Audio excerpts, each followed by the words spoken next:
Hello there, Drama 30. My name is Alejandro Espinoza. You can call me Alex, and I'm going to be interviewing my dad today.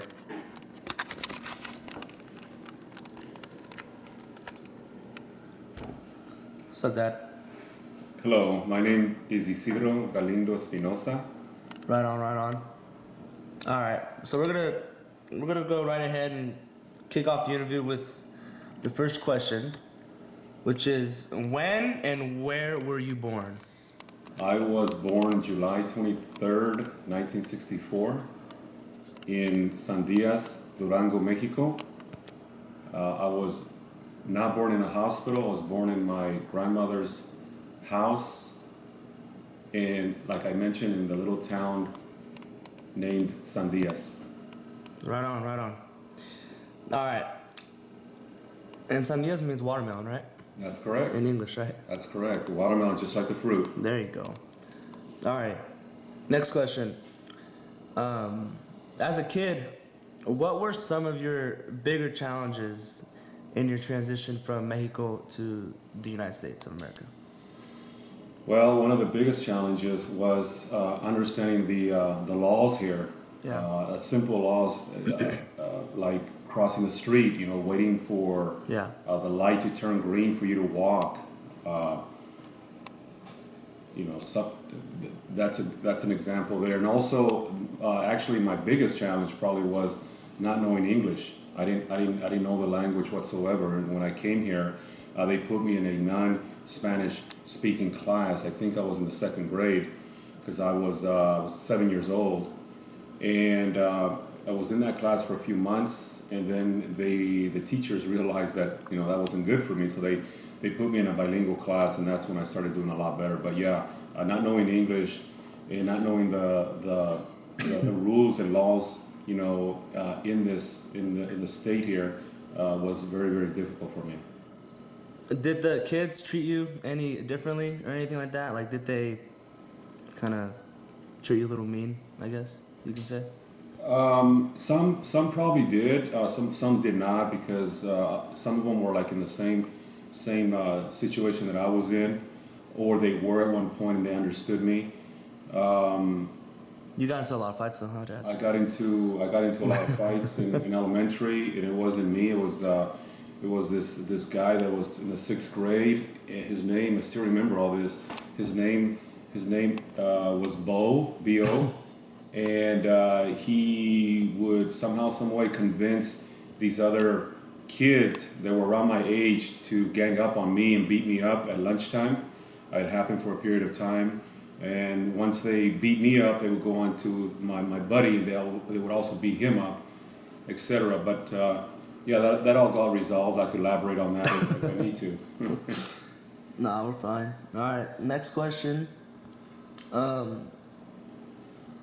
What were some of the differences? I know you kind of said a little bit in the previous questions, but what were some of the differences between Mexico and the United States? Oh, there was a lot for me, because in the town that I lived in, I'll give you a basic idea. There was no running water at the time. Now there's everything, but no running water, no electricity. There was maybe one or two cars in the entire town. There were all dirt roads. A lot of people were poor there. So that was the environment that I grew up in. Farm animals were all over the place.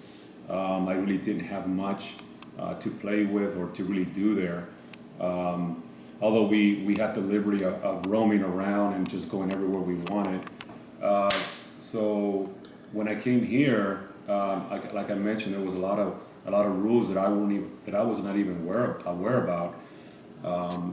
Yeah, so here you had to pretty much watch every step you took here, literally, and I didn't realize that. So I got into some mischief with the school, with the teachers, and the principal and stuff. So a big difference. I call it the new world. When I came here, it was literally a new world to me.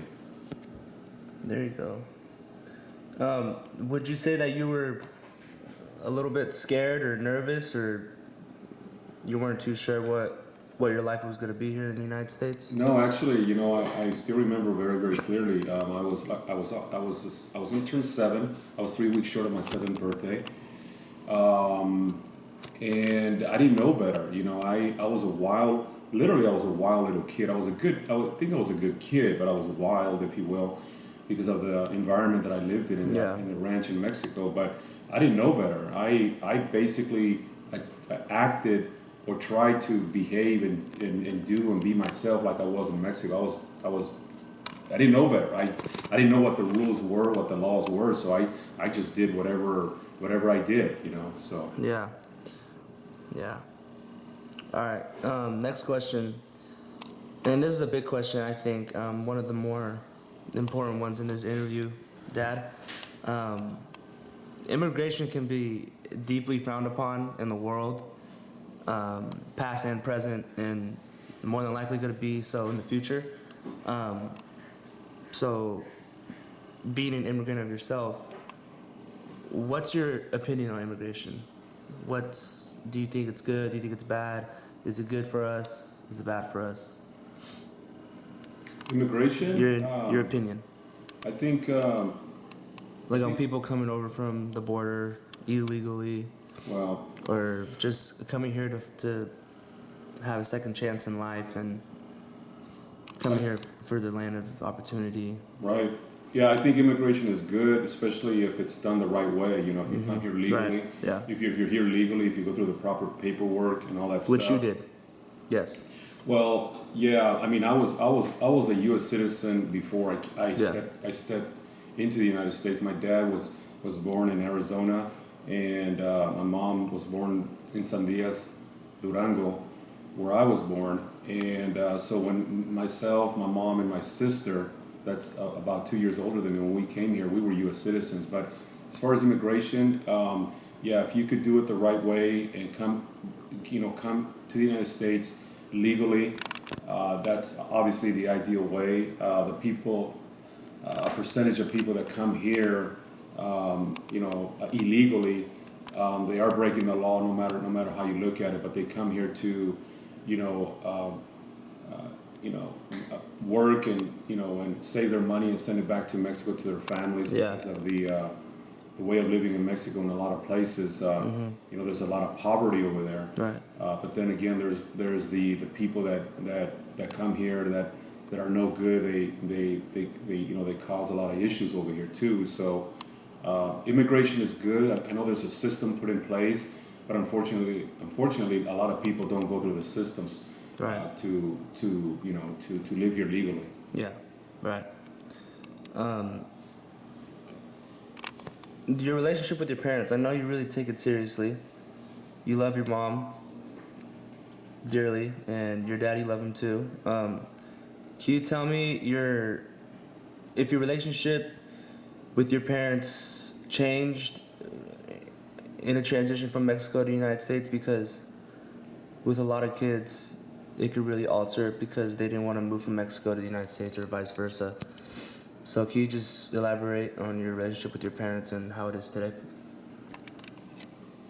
My relationship with my parents, the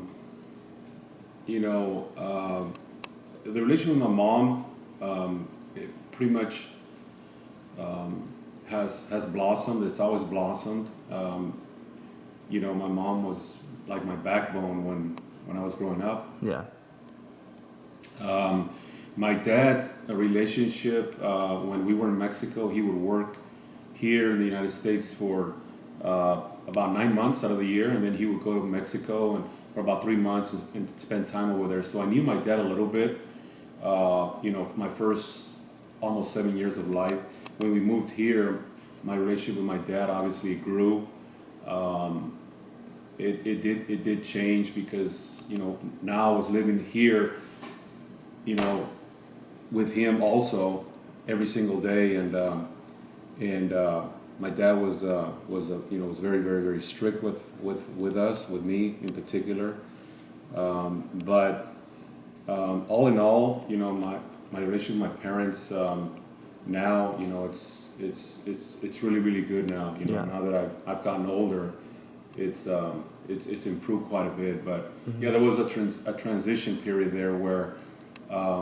When I came here when I was almost 7, getting acclimated with my dad and knowing his ways, it took a while. it took a while to adjust to, to his way, and his way was the way, and you did what he said. You never questioned it. So yeah, it was a struggle at times, the transition and building that relationship with my dad in particular.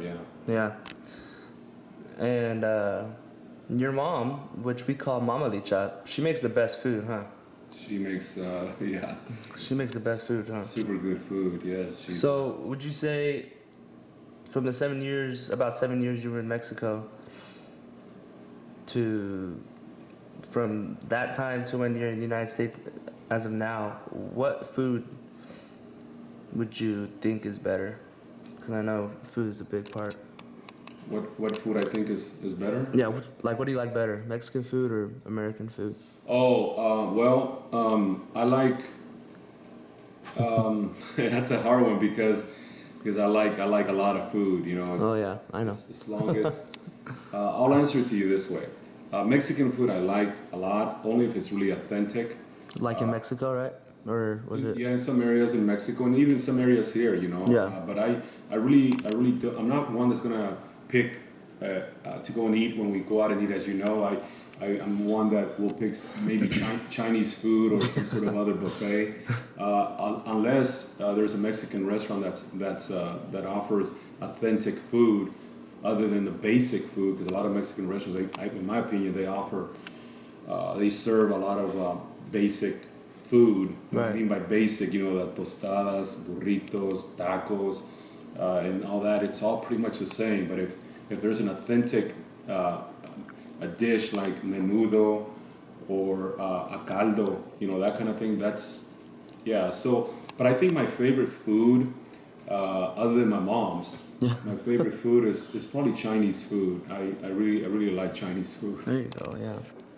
All right, and then last question. I know we kind of touched on it earlier, but I'm going to ask you it again. So you said that immigration is wrong if it's done the wrong way, but you have no problem with people coming over from certain areas to kind of improve their lifestyle and kind of have a second chance. Yeah, I'm not really against that. I'm not against the people that are here illegally if they're here to work and be respectful of the land, the people, and they don't get into trouble and all that stuff. I'm okay knowing that they technically broke the law to be here. Yeah. Again, a lot of them, as I understand, they come here to to not necessarily stay here and live here, but they come here to, make money and send it back to their families back home in Mexico. So if they're here living properly while they're working here illegally, I'm okay with that.